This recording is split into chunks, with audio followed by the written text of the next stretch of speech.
What up, David? Good morning, Stuart. How are you today? I'm good, buddy. How are you? I'm doing great. Thank you.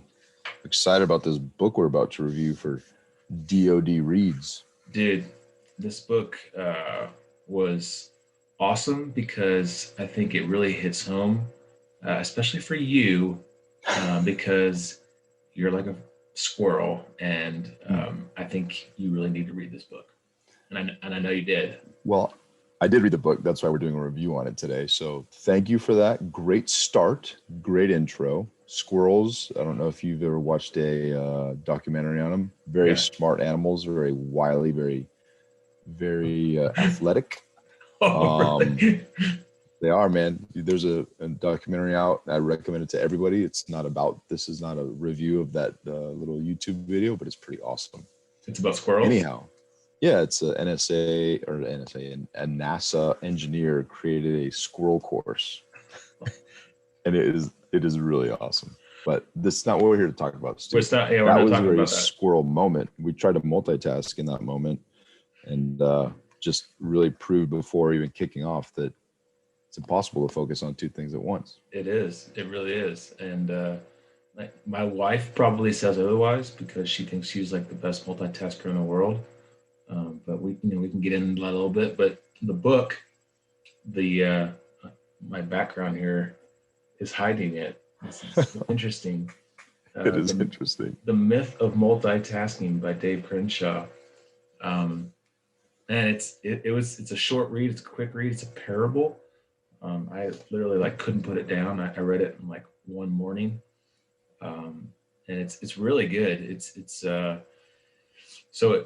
parable about a CEO of a company, and she's basically flailing and super busy. The company's successful, but she feels like she's flailing out of control, and she can't control anything because she thinks she's a good multitasker, and but she hires a consultant to come in and help her be more efficient and effective with her time. And that's kind of where it starts. And the consultant kind of starts digging into her business and how she runs things and operates, and it kind of gets into uh, all the reasons multitasking is really not that good. Yeah, and I think the book kind of starts to highlighting the lie of multitasking. And we oftentimes tell ourselves that we're getting a bunch of stuff done, that we're able to focus on multiple things, we're able to accomplish being a dad and going between these tasks and being a husband. And it's really interesting because he starts out by highlighting that it's a lie. And just I want to read you the very last line of that, the lie of multitasking chapter. And it says, your lack of effectiveness has everything to do with your multitasking. And I think that line really sums up the entire section of highlighting really why this is a lie that we tell ourselves. A lot of times we're very busy. We like to think that we're accomplishing a lot.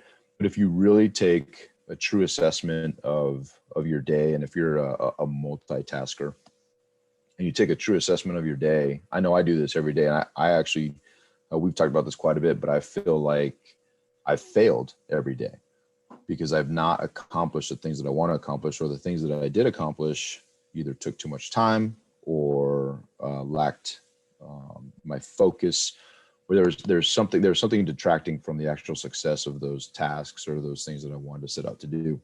This book was awesome because it actually put a name to that. It really helps you to, and again, same as Stu, it took me, half a day, morning to read, of focused time, not multitasking.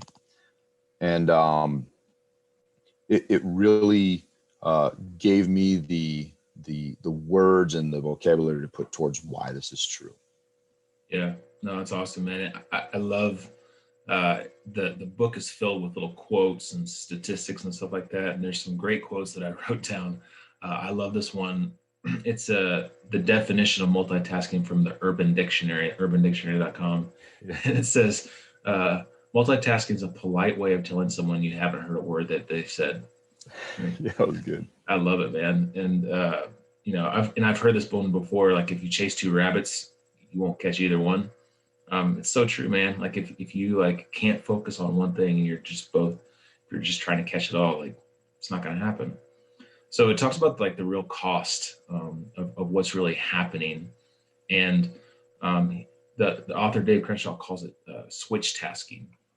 So ultimately, you're doing one thing, and then like something else comes into the equation, and it's like you have to stop, you have to switch, and you have to switch your focus to something else. And so he calls it switch tasking. It's really a good definition of what's really going on. And so there's an example that he gives in the book, and he talks about like think about if you're at work and you're mentally locked in and you're writing an email, a well thought out email with a response, and someone like jumps into your office, and this happens daily for me, right? I mean, I know it does for you too, because you're like in an open office space. So That's like right. you're in the middle of an email and someone pops in to ask a question, and you have to stop your email. And what happens is you switch your attention to give the individual like half of your attention, because you're still kind of having some focus on that email too, because that's important to you and you're trying to do this well thought out email. And uh, what ends up happening is you kind of like half hear the person that's trying to talk to you and get your attention, because you're half minded towards the email as well. And so really, you break a concentration. You finish the conversation, answer the quick question, half-heartedly, probably half-mindedly, and then you got to focus back to the email, and that changing of tasks really bogs down your time. There's a statistic in the book that says that the average number of minutes that workers take between checking email or an instant message is around 6 minutes. So switching from task to task all the time, and it just like totally bogs down your mind, and it's really inefficient. So it has a huge cost to do a business. Well, and it was also interesting because he actually broke the time down in the example in the book and highlighted the amount of time lost and efficiency lost and productivity lost with each of those switches when taking these statistics. And a lot of this, what's awesome about, structurally in this book is there's a lot of science that backs up, the parable, which is really fun to read. And there's these little sections that he adds in there that are like statistics. So one that I noted, 62.4% of people surveyed feel it is acceptable to interrupt work to answer a personal question from a friend, right? So like that's just one example of there's a plethora of those examples throughout the book. Excuse me. And I think that there's it gives you these nuggets so that it's not just an emotional book. It's not just a how he feels. There's actually statistics, and when he breaks down the lost production, that's very insightful. Yeah. And I think the other thing that really stuck out to me, besides, and we'll go through some of these steps and look at some of the practical application of how you manage your calendar, doing these things, but one of the things that stuck out to me was an element of respect. And when you think about setting boundaries, when you think about when you decide that multitasking is a myth, it's a lie, and it's not something that you want to be locked into because of the lost productivity and all that it entails. There's also this element of respect. When you give somebody the time and attention, your time, your attention, your focus, you're showing them that they're worthy of that time. And it's also a more productive meeting or whatever it is. The email is the same thing. I know for me, there's sometimes at the end of the day, I'll look at my desk and I'll close down the things that had interrupted me throughout the day. And I've got like 4 or 5 emails started. And there's emails in my draft and my draft box because I started them and something inevitably interrupted it. And then I put that back. And now at the end of the day, I want to go home. I want to be with my kids. I want to hang out. So I have a choice to make. You either click that little X and push it off to tomorrow, right? Because it'll save in your drafts, or you get to it and you're cutting into time that when I look back, I was like, man, I should have just knocked this out. scheduled that conversation and gone with it. But again, it's this myth of multitasking has more impacts than just making you non-productive. It can really strain relationships. Yeah, absolutely, man. I mean, if you think about it, like look at it from the perspective of like parents, like dads, and this is, I mean, this happens to me probably more than it should. And I hate to like admit this, but like, and we talked about it before where, you have your phone and you're at home and you're looking at social media or emails or trying to do some business and your kids are wanting your attention. And so you're half giving your attention to your kids and half giving your attention to looking at an email that came in. And maybe your kids are asking you for something and you're trying to read an email and they're like, daddy, can I do this? Can I do this? And you're like, yeah, sure. But then like you can't think about it. You're like, what did I just say yes to for my kids? Maybe they wanted to like have a lollipop right before dinner or something like that. And I'm like, did I just say yes to allowing my 3-year-old to have a lollipop right before dinner?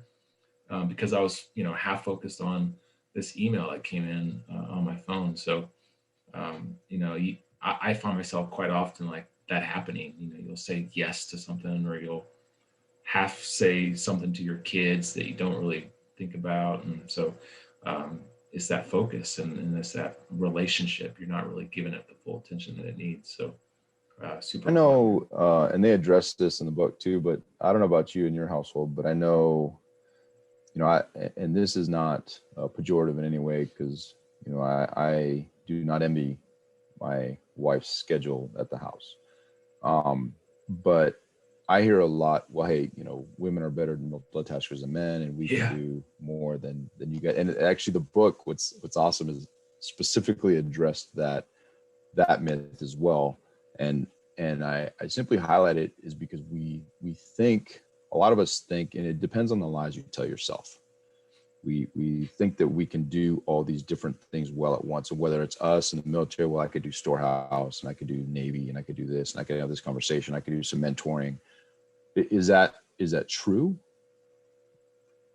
I think it's an important question to ask. And I think if you truly assess the conversations you have throughout the day, and a great example, and where this was a practical application the other day, I was in the gym. Gym time was very important. One of my lieutenants saw me, thought it was a good opportunity, and I shut it down. I was like, hey, not rudely. I was like, hey, this is PT time. Get on my calendar, go back upstairs, get on my calendar, and I will absolutely dedicate my time to talking to you. That's what I want to do. This time is my gym time. And it wasn't rude. He didn't receive it poorly. He came up, we had a great conversation, and it resulted in a letter of recommendation, and we're moving on, right? Yeah. But in the gym, that conversation I would have been distracted. I would have been trying to get my lift in. I would have been frustrated with him for interrupting my morning routine. He would have been frustrated because this is a very important thing to him, and I'm more concerned about lifting weights in that moment, right? So there's all these different things that could have happened in that moment that were not positive, but by just setting those boundaries, deciding not to multitask and try to pretend like I could have that conversation in the gym, we scheduled it, set it aside, and it was awesome. And I was thinking about the book. I was like, oh man, that worked out great. And he feels respected. He feels honored. He feels valued, because now he gets my undivided attention some point during the day. Because I opened that door and said, hey, get on my calendar today and let's talk about this. Yeah. And now he feels honored and valued in an important part of the command. And that's great.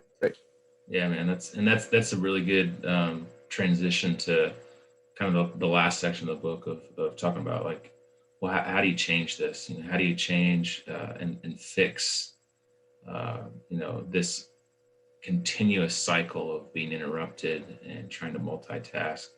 And you did it exactly right. Like, and that's what he talks about in the book is you have to start educating people that most, quote unquote emergencies, they're not really emergencies. He calls them impatiencies in the book, which I love. Like, I think it's awesome. Like, yeah, they just want the answer now. It's that mentality. And his recommendation is just what you did. Ask that question. Hey, can this wait until later? Can this wait until our scheduled meeting? Hey, let's put something on the calendar. Let's schedule it so I can have focus, and we can really sit down and talk about, what your emergency is or impatiency is. And so that's step one, is like setting a calendar. And If you have to set recurring meetings, if there are people in your life, in your work, your family, you got to set time for it, and you got to put it actually on the calendar, and set that recurring meeting, set that expectation for your availability, and let them know what your availability is. And so that way they know and and then you can have that clear focus with people. Yeah, super important. And one of the things I heard somebody say a while back that has stuck with me is, he said, it's a lie that you can be present 50% in anything, right? So multitask, right? You can be 50% here, 50% there.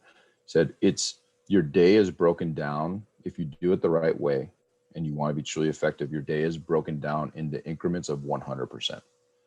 So you're 100% focused on whatever it is that you're doing, whatever email, these meetings. You're 100% when you go home.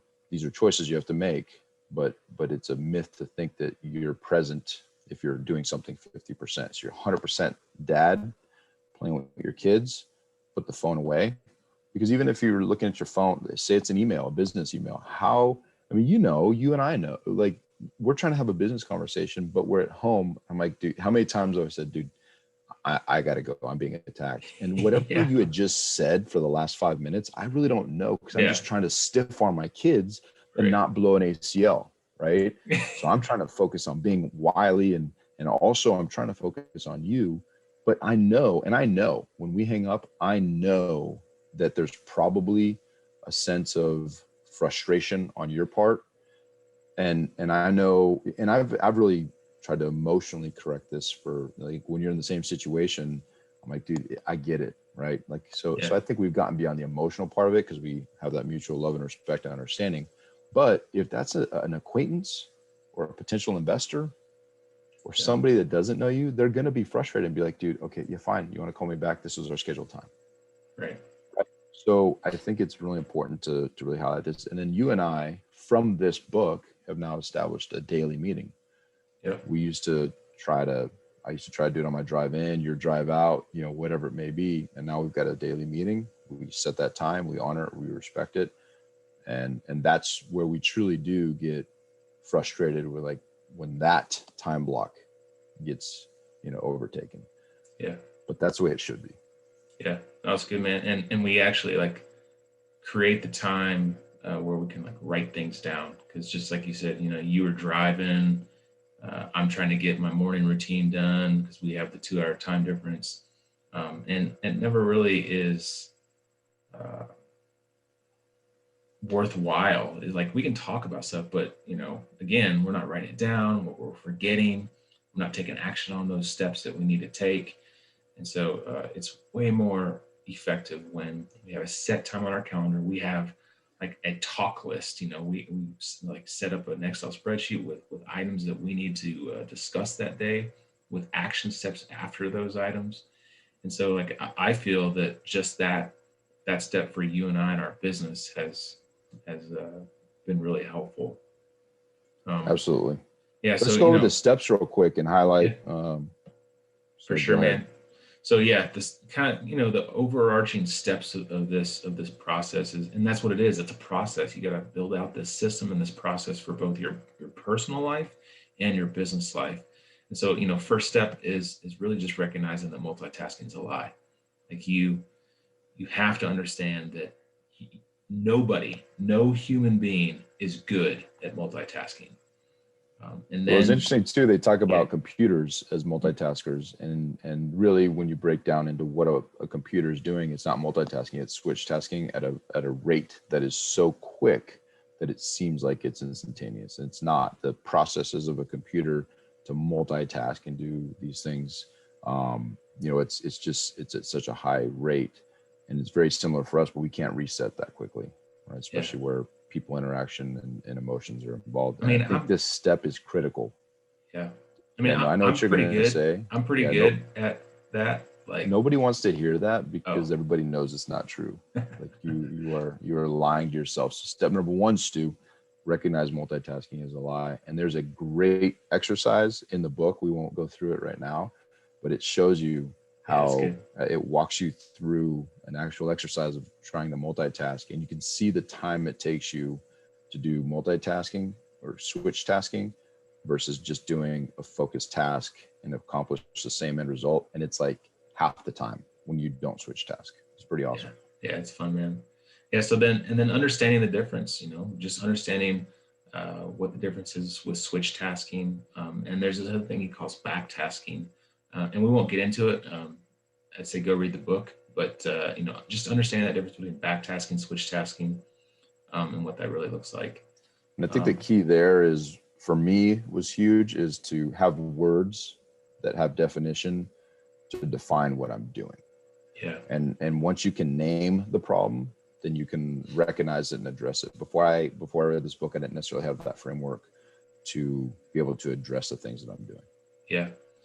And then just kind of next step is just really understand your time and like really take a deep dive into what you do on a daily basis and understand the use of your time, and then create that, like it's almost like creating a budget for your money. Like it's creating a budget for your time.